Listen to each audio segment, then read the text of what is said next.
जनगणना उत्तर प्रदेश स्वयं से इस तरीके से कर सकते हैं हाउस मैपिंग। यह हमारा रिव्यू पेज है। पूरा प्रोसेस आगे स्टेप बाय स्टेप बताएंगे। रिव्यू पेज दिखा रहे हैं पहले कि इस तरीके का लास्ट का फॉर्म रिव्यू में आएगा।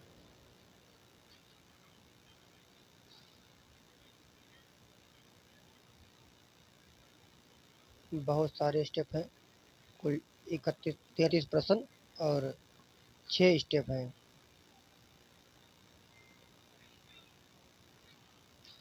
तो पहले ध्यान से रिव्यू पेज देख लें। ये रहा रिव्यू पेज।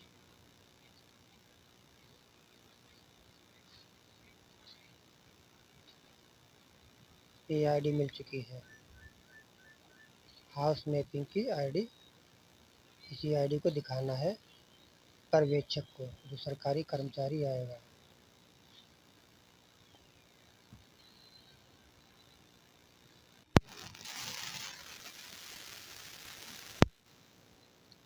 अब बढ़ते हैं आगे, आवेदन करते हैं।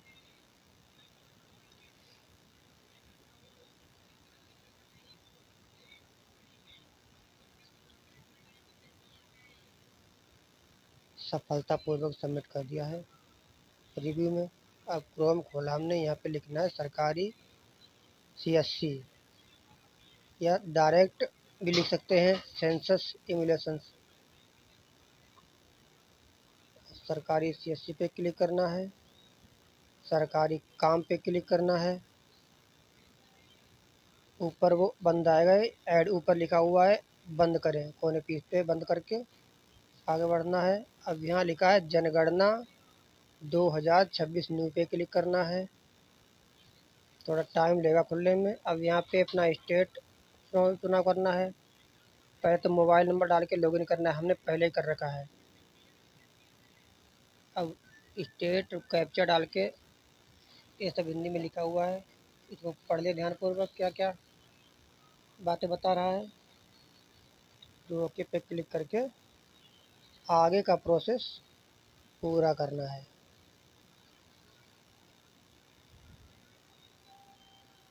विकल्पों को बेहतर समझाने के लिए पूछे जाने प्रश्न पर सबमिट करके देख सकते हैं। यहाँ पे name of the family head, मुखिया का नाम, परिवार के मुखिया जो है उसका नाम। नीचे mobile number, email ID optional है, लिख भी सकते हैं, नहीं भी लिख दिया तो ज़्यादा बेहतर रहेगा।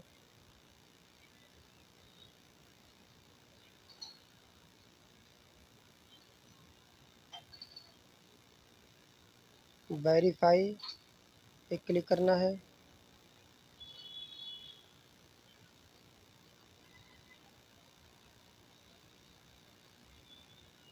OTP भेज दिया गया है।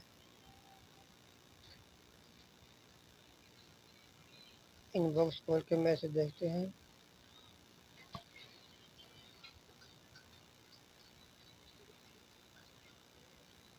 OTP डालकर वेरीफाई OTP पे क्लिक करना है।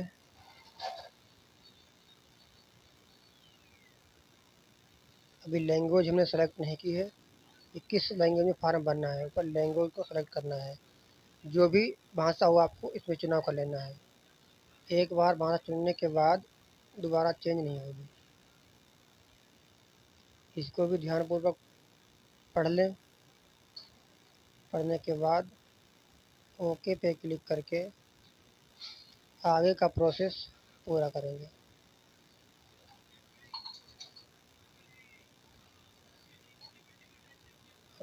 स्टेट आ गया है, अब जिला चुनाव करेंगे। सबसे कठिन प्रोसेस यहीं पे है मैपिंग का। अब एरिया का पिन कोड, अब यहाँ पे अपने गांव का नाम,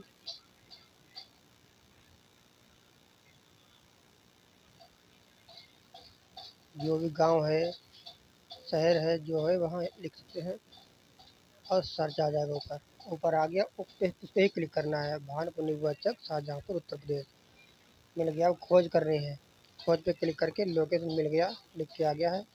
अब यहाँ पे लोकेशन पे आपका घर कहाँ पे है वहाँ पे सर्च करना है। ये लाल वाला एरो जो है वहाँ पे जाके सेट हो जाएगा। हमारा पटरिया दलेले पुल आ रहा है, इसको जूम करेंगे जब तो भानपुर निवाचक आ जाएगा। हम कहीं दूसरी जगह हैं, इसी चक्कर में करना पड़ रहा है। घर पे होते तो डायरेक्ट घर की लोकेशन आ जाती। बेहतर यही रहेगा कि घर पर ही बैठकर फॉर्म अप्लाई करें, और लोकेशन में ज़्यादा दिक्कत नहीं आएगी।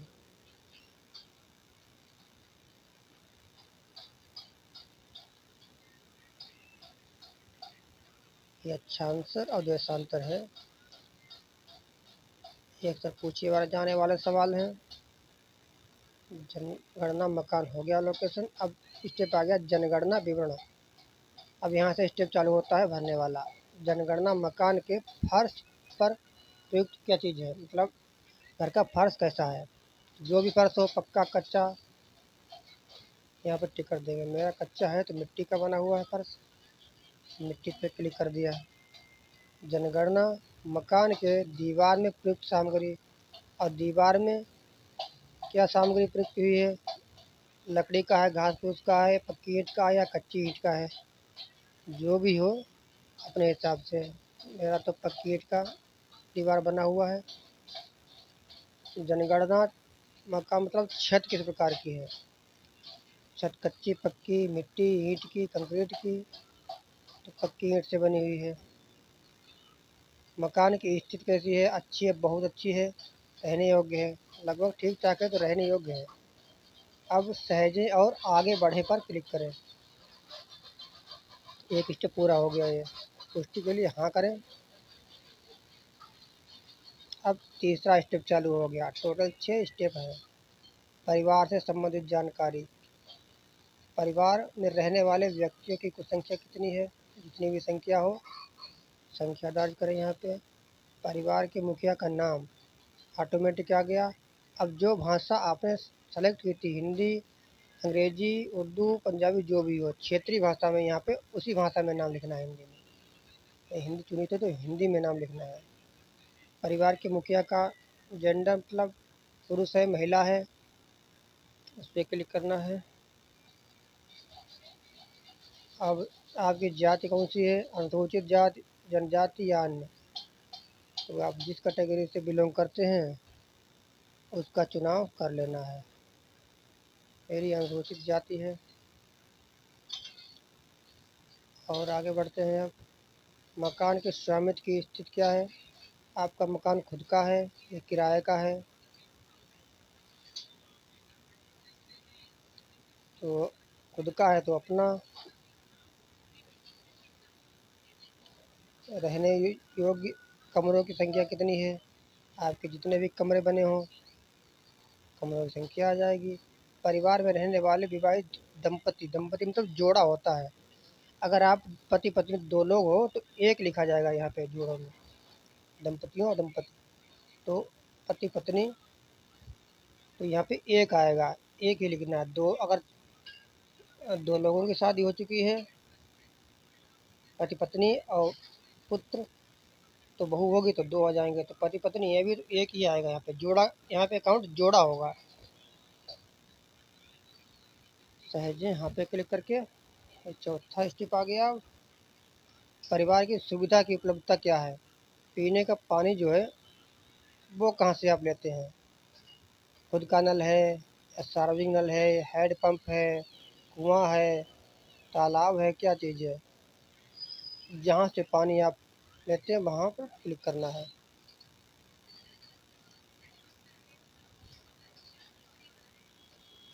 पेयजल की उपलब्धता कैसी है, घर के अंदर से, घर के बाहर से या बहुत दूर से, जैसे भी हो क्लिक करके आगे बढ़ते हैं। प्रकार क्या है, स्रोत, मुख्य स्रोत, बिजली, मिट्टी तेल, पेयजल, अन्य तेल।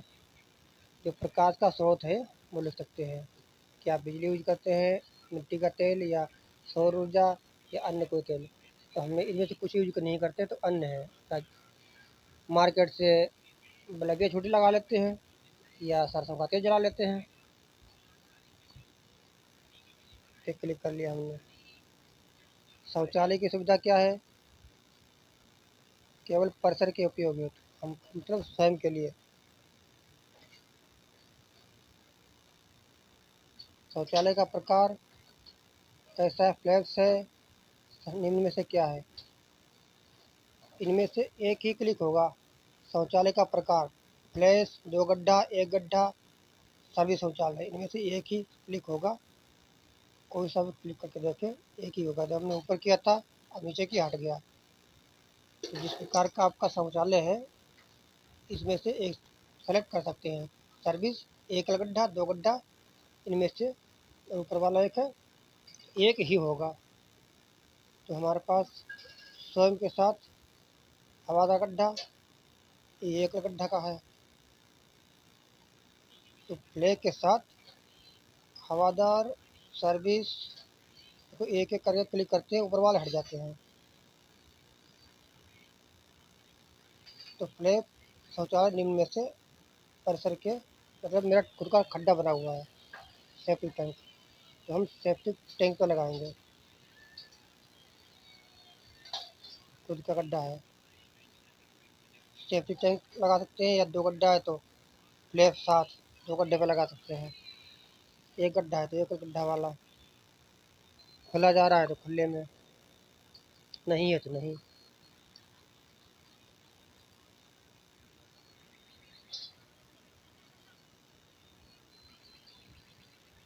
परिवार के अंदर स्नान सुविधा, नहाने की सुविधा कैसी है? खासकर महिलाओं के लिए स्नान की सुविधा है अगर, तो ठीक, नहीं है तो नहीं पे क्लिक करना है। रसोई घर में एलपीजी, पीएनजी गैस कनेक्शन की उपलब्धता, गैस कनेक्शन तो है, तो गैस कनेक्शन उपलब्ध है।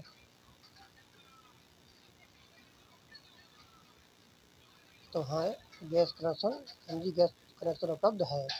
अब घर के भीतर खाना पकाते हैं परंतु रसोई घर में नहीं। तो घर के भीतर खाना पकाते हैं लेकिन रसोई घर में नहीं, क्योंकि रसोई घर मेरे घर में है ही नहीं। तो इस पर क्लिक करेंगे पहले वाले पे। अब खुले में या घर के बाहर खाना पकाते हैं, वो आपका परिसर जैसा भी हो, खुले में खाने पकाने वाला कुछ जगह खुली होती है तो उस पर क्लिक कर लेना है।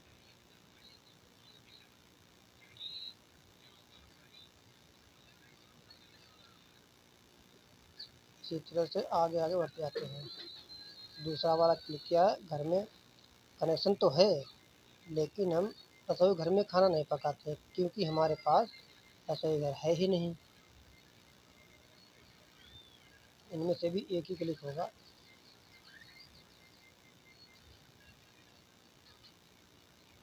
अगर आप खाना नहीं पकाते हैं, बाहर से खाते हैं, होटल से मंगाते हैं, स्विगी ऑर्डर करते हैं, तो आप नहीं पे क्लिक कर सकते हैं।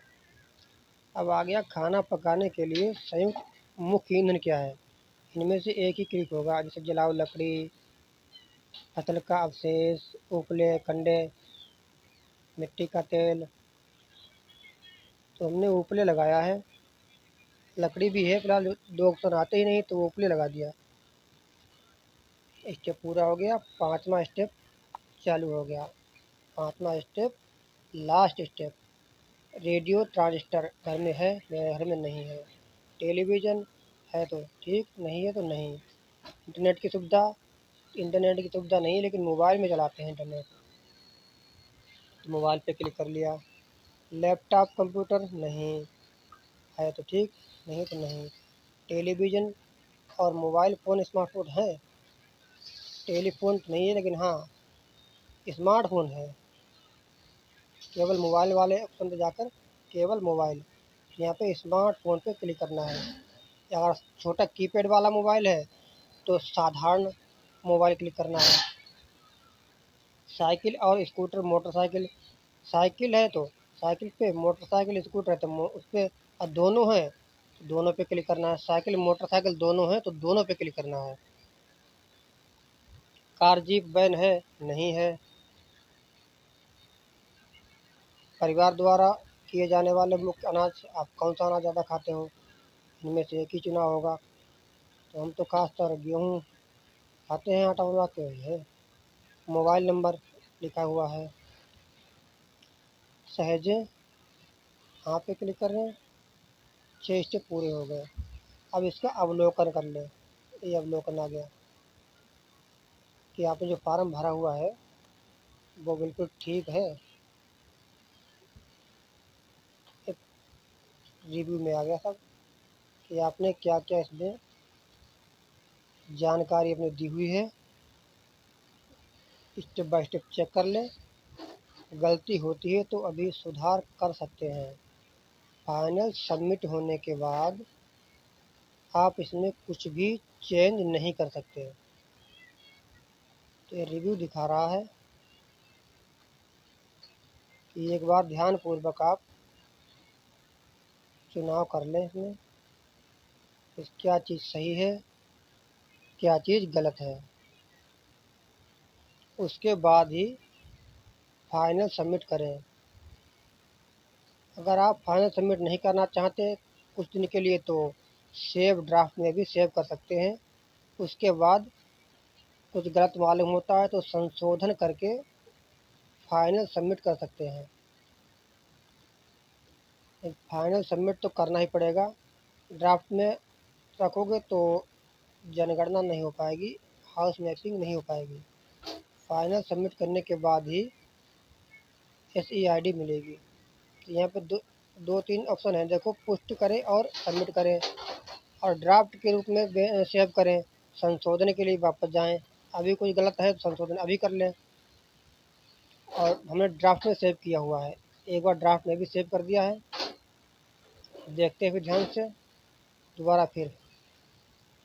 गलती तो कोई मालूम नहीं होती है और अपने हिसाब से कितना भी कुछ कर लो थोड़ी बहुत गलतियाँ हो ही जाती हैं। हम फाइनल सबमिट करते हैं, अंतिम रूप से सबमिट करें मतलब फाइनल। तो हमने फाइनल सबमिट करने जा रहे हैं, हो गया। अब देखो ये हाउसिंग ID मिल चुकी है मुझे H64157353। यही ID आपको पर्यवेक्षक को दिखानी है जो सरकारी कर्मचारी घर पर वेरीफाई करने के लिए आएगा।